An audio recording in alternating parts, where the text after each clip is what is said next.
I called my dad, and I was now shaking. I was crying, and I told him, I do not know what is going on. I can only hear gunshots. And so he was asking me, did you guys strike? I was like, no, we've not, there's no strike in our school.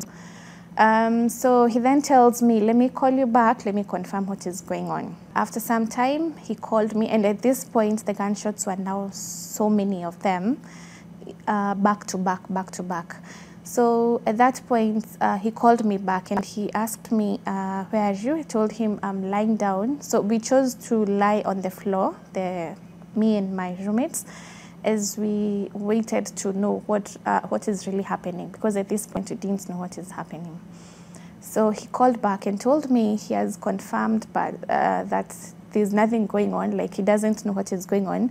So he asked me where I am, because he could hear gunshots through the phone. And I told him that we are all in the room, lying on the floor. And he tells me, just stay there and don't move. And if anyone knocks on the door, do not open unless they say they are the KDF. Which I said, okay, and then hung up.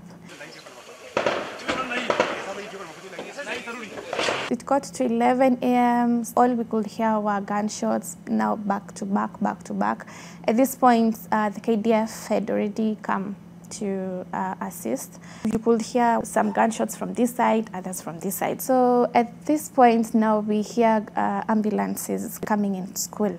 And one of the roommates was there telling us, hey, I don't know why I'm feeling this, but I feel like we have people getting hurt and some even dying.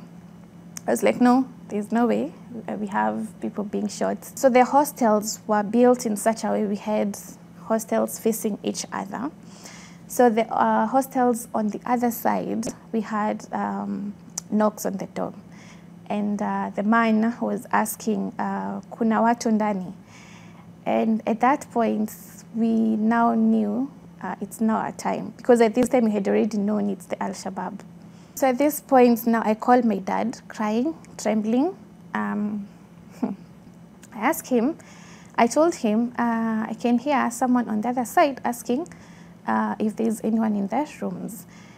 And Dad froze for a minute. And he later told me, you do this. If they knock and they do not say they are the KDF, do not open. But if they say they are the KDF, just open. So he said, okay. I said, okay, and told my roommates the same.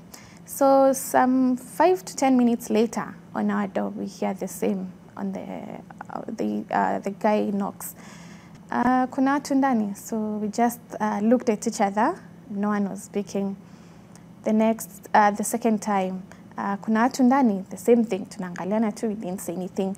So at that time, he said, kuna watu ndani ni KDF. Tell me why I was the first to run.